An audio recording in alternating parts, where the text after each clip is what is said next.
தமிழக மக்களுக்கு அரசினுடைய சர்ப்ரைஸ் கிஃப்ட் மகளிர் உரிமை தொகைக்கு ஆவணம் தேவையில்லையாம். கலைஞர் மகளிர் உரிமை தொகையை பெற வருமான வரி சான்றிதழை கட்டாயம் இணைக்க வேண்டுமா என்பது தொடர்பான சந்தேகங்களுக்கு தமிழக அரசு விளக்கம் அளித்துள்ளது. அதன்படி மக்களுக்கு தமிழக அரசுடைய சர்ப்ரைஸ் கிஃப்ட் என்றும் சொல்லப்படுகிறது. தமிழகத்தில் அப்படி நடைமுறைப்படுத்தப்பட்டுள்ள கலைஞர் மகளிர் உரிமை தொகை திட்டமானது நாட்டிற்கே முன்னுதாரணமாக அமைந்துள்ளது. அதன்படி நாட்டின் பல்வேறு மாநிலங்களும் இந்த திட்டம் மாநில அரசுகளால் தேர்தல் வாக்குறுதியாக அளிக்கப்பட்டு திட்டம் நடைமுறைப்படுத்தப்பட்டும் வருகிறது. மேலும் தமிழகத்தில் இந்த திட்டம் விரைவில் விரிவாக்கம் செய்யப்படவும் உள்ளது. அது மட்டுமின்றி ரேஷன் கார்டுகளின் அடிப்படையில் மகளிர் உரிமை தொகை அனைவருக்கும் வழங்கப்படும் என்று துணை முதல்வர் உதயநிதி ஸ்டாலின் அண்மையில் தெரிவித்துள்ளார். அதன்படி கடந்த முறை விடுபட்ட தகுதி வாய்ந்த பெண்களுக்கு உரிமை தொகை வழங்கப்படும் என்று தெரிவிக்கப்பட்டுள்ளது. இதனால் கடந்த முறை விண்ணப்பித்து நிராகரிக்கப்பட்ட பெண்களும் இந்த முறை விண்ணப்பிக்கலாம்.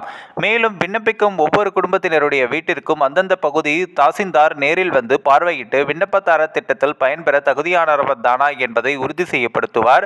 அதன் அடிப்படையில் விண்ணப்பதாரருக்கு உரிமை தொகை வழங்கப்படும் என்றும் தெரிவிக்கப்பட்டுள்ளது.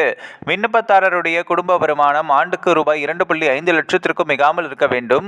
புன்செய் நிலமாக இருந்தால் 10 ஏக்கருக்குள்ளும், நன்செய் நிலமாக இருந்தால் 5 ஏக்கருக்குள்ளும் வைத்திருக்கலாம். ஆண்டு வீட்டு மின்சார உபயோகம் 3600 யூனிட்டுகளை தாண்டக்கூடாது. குடும்ப வருமானத்திற்கு தனியாக வருமான சான்றிதழ் பெற்று விண்ணப்பிக்க வேண்டிய அவசியமில்லை என்று தமிழக அரசு தெரிவித்துள்ளது. தொழில் வரி செலுத்துவோர் சொந்த பயன்பாட்டிற்காக கார், ஜீப், டிராக்டர், கனரக வாகனங்கள் வைத்திருப்பவர்கள் கலைஞர் மகளிர் உரிமை தொகைக்கு விண்ணப்பிக்க முடியாது. உரிமை தொகை விண்ணப்பத்துடன் வருமான சான்றிதழை இணைக்க வேண்டிய கட்டாயம் இல்லை என்று தெளிவுபடுத்தப்பட்டுள்ளது. இந்த ஒரு வீடியோ குறித்து உங்களுடைய கருத்துக்களை நீங்க மறக்காம கமெண்ட்ஸ்ல சொல்லுங்க. நம்ம ஏஷியா நெட் நியூஸ் தமிழையும் தொடர்ந்து ஃபாலோ பண்ணுங்க.